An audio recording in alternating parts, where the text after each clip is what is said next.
Fedt. Hej, så er vi ude med Krima cykler igen, og det er sådan, at Krima han har fået købt nogle democykler hjem.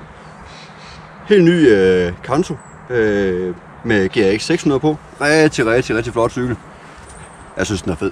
Der er en lækker kontrast i den. Vi har været ude og køre nogle ture på den, som I kan se på videoen. Vi har haft Morten med. Ja. Du er ny til gravel. Ja, du har kørt en masse andet også. Alt muligt andet, hybridcykler og alt muligt andet. Tri, mountainbike, landevej. Ja. Hvad er din oplevelse af en gravelcykel? Ja, jeg synes det er fantastisk det her, altså hybrid sammensætning, at du har lidt racerfornemmelsen, når du træder på landevejen, og så det her med at komme ind, og den alligevel godt kan styre på de single tracks, man kommer ind på. Ja.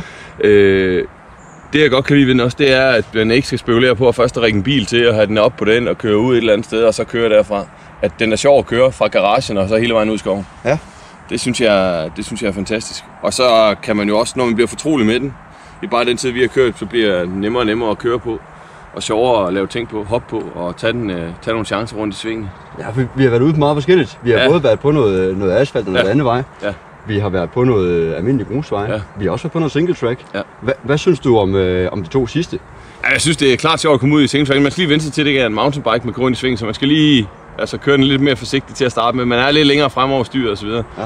Men jeg vil sige, at når man først kommer ud og hænge på den, og lege på den, og bliver fortrolig med sporene, så er det jo fedt at prøve, og især nu her på den her tid af året, hvor der er godt mudret derude, og man kan give noget gas igennem de plørede spor. Få lidt fregende ansigt, som man ikke havde før. Det er sjovt. Ja. Dejligt. Ja.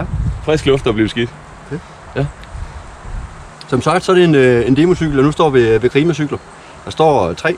De er alle sammen blå, men i lidt forskellige farver. Eller lidt forskellige størrelser, undskyld. Det I skulle tage at gøre, det er, at I skulle tage at ringe ind til Kurt eller til Henrik og få lavet en aftale. Låne en cykel, kom ud og prøv det. Om ikke andet så for at prøve, hvad gravel er for noget.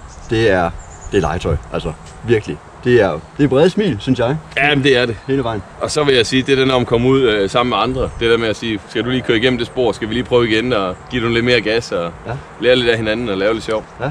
Det er som at blive dreng igen jo. Vi skal videre på turen. Vi kan ikke snakke hele tiden. Vi skal også blive starkånden på noget rin og latter. Præcis. Lad os komme videre, Morten. Det er godt.